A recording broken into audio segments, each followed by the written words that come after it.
As I walk into the clubroom, I see everyone already gathered. Oh, MC, it's been a while. She missed one day, Monica. Monica throws me a warm smile. And it felt much longer. Hey guys, how's the day been? We've been working on preparing for the festival. I can see that. Yeah, it's looking great. I know it was short notice, but I appreciate all of you being on board.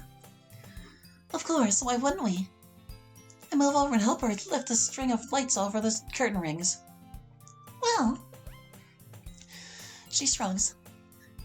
Our personal opinions should be laid aside for now. We've got work to do. If we put our heads together, there's nothing we can't do. It's true. This is our last cultural festival. Why not go out with a bang? Monica smiles at us. Thank you, all of you. I couldn't ask for better club members. You're darn right you couldn't. Monica ruffles Natsuki's hair, causing her to growl cutely. No, that's not... I'm proud of all of you. She keeps ruffling Natsuki's hair, who I swear is about to start purring any second. Me too! Just think in only 6 months we've gone from 2 members to 5! And even better, we're about to make our debut at the Culture Festival! I think that's the perfect time for a celebration! Is that why you're so set on your sleepover tomorrow? Sure is! She is grinning from ear to ear. It'll be a great time! Yes, I believe it will. I'm looking forward to it. As am I. It'll be an excellent bonding experience before our chance to expand. We all smile as Monica finally releases Natsuki from her iron grip. Maybe I'll skip. Don't even joke about it! Okay, you know I'll be there, jeez. Now, come on everyone, we've got more decorations to put up. We break, all moving to our assigned hosts. Excited wouldn't even begin to cover it. Sure, there's apprehension, as most of us aren't, well, you would call people, but that doesn't change the fact that there's a little excitement hidden here. Maybe we aren't super excited at the prospect of growing the club, not to the extent Monica is, but at the same time, this is a chance to prove ourselves. Even if it'll only be on a small scale, doing something for the Culture Festival is a rite of passage, an act of legitimacy. And that's what Monica is aiming for. I think all of us understand that well. So all we can do is help her to bring that vision to life. All right, everyone. Not okay. She calls us over to the front of the room as we finish up most of our tasks. Everything else I'll get finished on Sunday. There's not much left, and I can't really ask you to pick up all that slack. Hey, if you want a hand, we'd be... No, it's quite alright. I'm burdening you all with this. I'd best be the one to carry it. Well, what she's saying, Monica, is that it's a team effort. We'll carry as much weight as you let us. Monica considers this for a moment before smiling at us. Just knowing that you all care about this so much means more to me than you could imagine. If I need any help, I'll be sure to call you, alright? But before that, we've got a sleepover. A smile washes over all of us as Siri beams with excitement. I can't wait! I've got so many things planned! I'll bet you haven't even let me in on any of the secret activities. What about you, Natsuki? You think she'd tell me? No, half her fun is keeping me in the dark and spraying it on me last. So I'll see you all tomorrow. Sounds good to me. I'll be there with bells and whistles. Wouldn't miss it for the world. And with that, we all make our way out of the clubroom, with Monica locking the door behind us. Natsuki, would you mind taking the key back to the office? Oh, sure. We stayed late, so there probably won't be any teachers there, right? Indeed. You have my permission to enter the office without a teacher present, so... Yeah, good. I gotcha. I'll catch you all tomorrow, all right? Oh, actually not. Huh? Mind if I walk with you? She eyes me curiously. Not at all, but why? Nothing in particular. I guess I just wanted to talk about stuff. Then yeah, let's walk and talk. She shrugs to Sayori, who waves us off.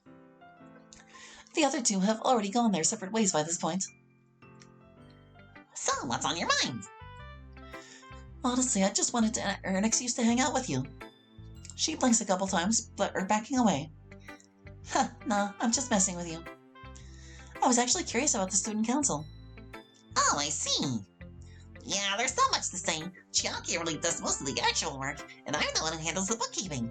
Usually it's just approving budgets and Chiaki's many structural reworks. Aside from that, mostly I'm on hall monitor duties, helping teachers keep their problem students in line and working with the disciplinary council. Though a couple times a week I'm involved with meetings that keep me pretty busy, plus I have to get to school early most days to get through all the paperwork that I couldn't the previous day.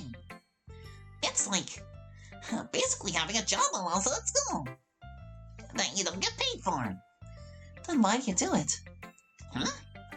She ponders the question for a moment, as if unsure if she even has a reason for herself. I guess I do it because I'm curious about my limits, about what I can handle.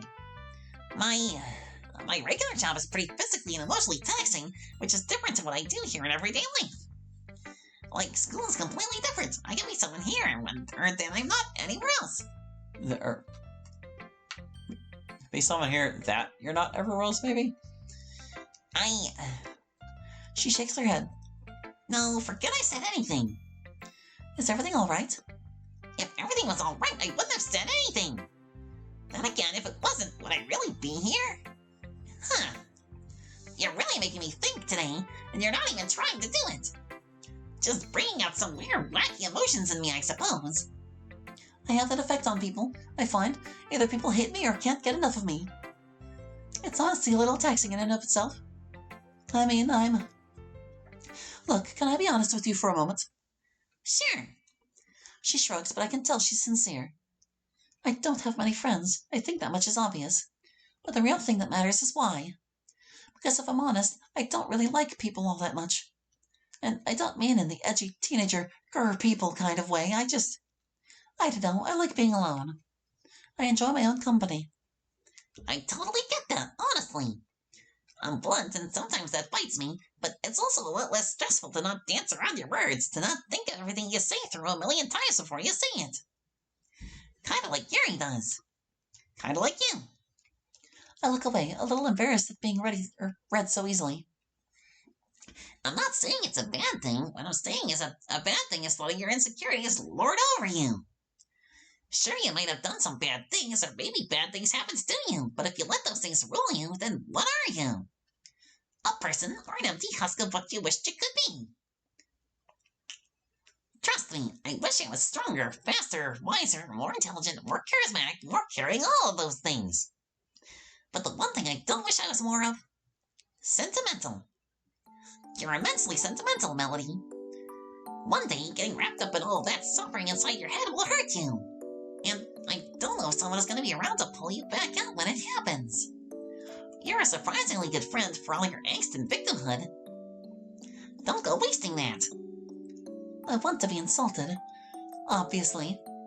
But she speaks the truth, not even an uncomfortable one, just... Yeah, I think I understand. There's a time to worry about the past and a time to worry about the future. And a time not to worry at all. Sometimes it's best not to think too hard, just let things happen. Or take the time to follow your gut and just act. It could save your life one day. You think? Yeah. Life won't give you a chance to breathe when your back is against the wall. Sometimes you need to just act. No matter what you do, stick by your decision. But at the same time, don't be afraid to backpedal. If you've messed up, make it right by stepping back and finding an exit. You're full of advice, aren't you? Someone's gotta be. Do you know how much experience I have with pulling others from the dirt? You mean metaphorically? She blinks a couple times as if unaware of what she'd said. Yeah. Metaphorically speaking. I'd imagine a lot. You've known Sierra your whole life. You know what she gets up to. Boy, do I ever. Sometimes it's that exact worry that bothers me. Huh? Sayori. She's strong, independent, and unimaginably brave. She's a lot like my friend Amelia in that regard.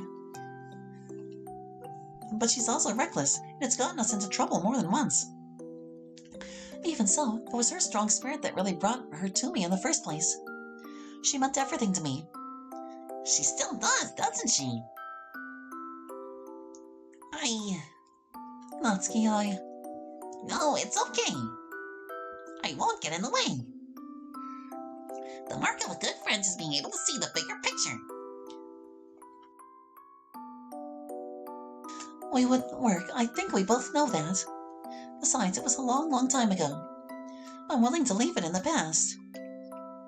Natsuki bites her lip. You're braver than I am. No, I call it cowardice. I never had the strength to pursue it, even when I was unchallenged. Huh, I figured that I'd have a hard time if someone ever challenged me like this. But now I think I understand. It's not really about that for either of us. No, it's not. To us, she's just our best friend.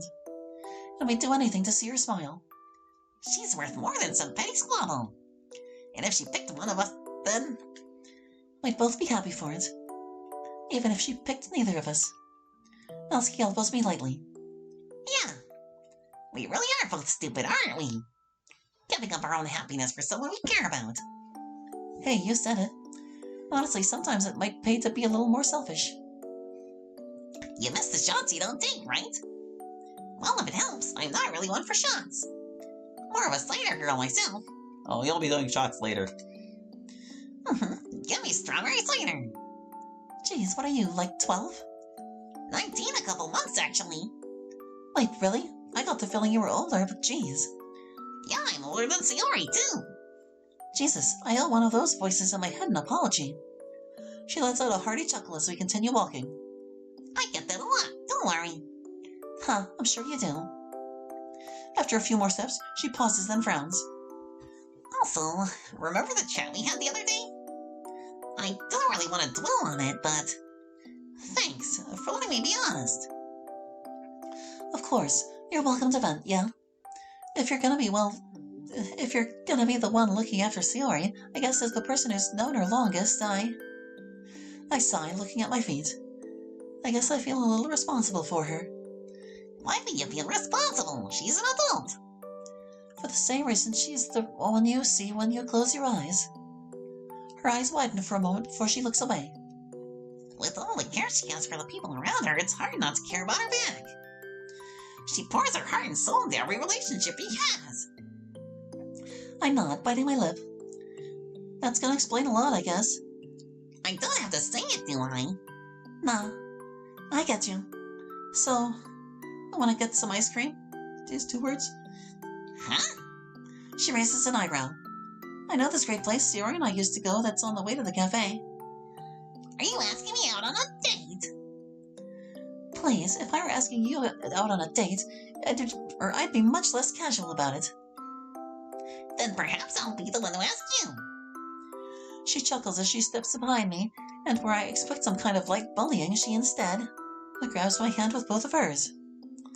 So thanks. Having someone who understands it's nice. Yeah, it's nice to be understood. So, if anything happens, just know that I'm happy you're around. Natsuki. I turn to face her, but she's already released my hand and turned her back to me. Nothing, just being sentimental. Wanna get that ice cream? I tap her on the shoulder as I step beside her, taking her hand in mine and giving it a gentle squeeze. She responds in kind, and from this angle I can see a strong yet small smile grow across her features. Of course, a friend of Sayori's is a friend of mine, after all. If that's true, she's in good hands. You going somewhere? Her eyes darken, but she blinks them away. Not for a while yet, but maybe. Why not bring her with you when the time comes? Where I go, I want her to do something because she chooses. That's why I haven't said anything to her. If you don't tell her before we graduate, I swear to God I'll do it for you. She lets go of my hand, her face flushing. Wait, no! You're an ass! Ha, you got me. Once she got a good look at my face, she clearly realized I was kidding. I don't feel like being the catalyst when I know Sayori's already aware. If something happens, then all I can do is be happy for the both of them. I'll keep her safe.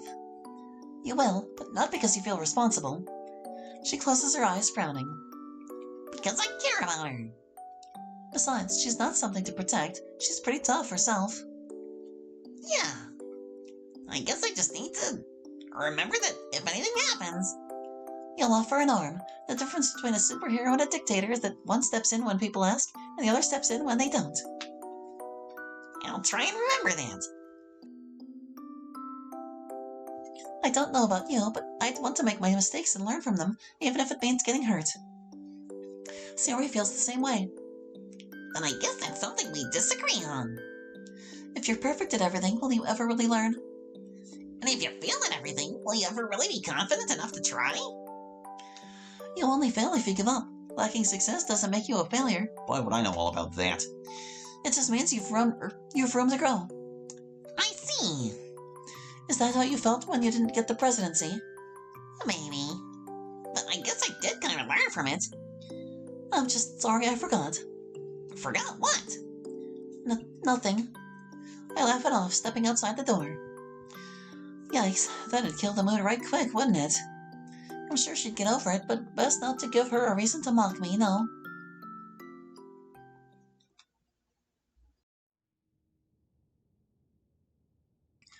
As I finally arrive home and after some work in the cafe, I relax on the sofa, kicking up my feet. I'm not exhausted today, which is a nice change of pace. Instead, I'm simply a lot more relaxed. Over the past week, I've been stressing so much over how much I've been run ragged and how quickly I was becoming emotionally drained. Now, though, I feel much more at peace. Much more at peace. Knowing that everyone in the club feels pretty much the same way I do, with ups and downs, made me realize something. I'm far from alone on this journey. Sure, maybe it took a while for me to come to terms with it, but here I am. Something Amelia's been trying to show me for years, I guess. I'll have to apologize for that, too, next time I see her. Even so, I'm still impressed. I never thought I'd adapt so quickly and easily. Every one of them gives me a reason to look forward to going again the next day. I genuinely can't remember the last time I was this happy. Not in recent memory, at the very least. So it brings a smile to my face. I should probably get my chores done and have an early night. I don't want to be tired for work in the morning. Not to mention the sleepover tomorrow. I don't think they'd let me live it down if I was tired through that.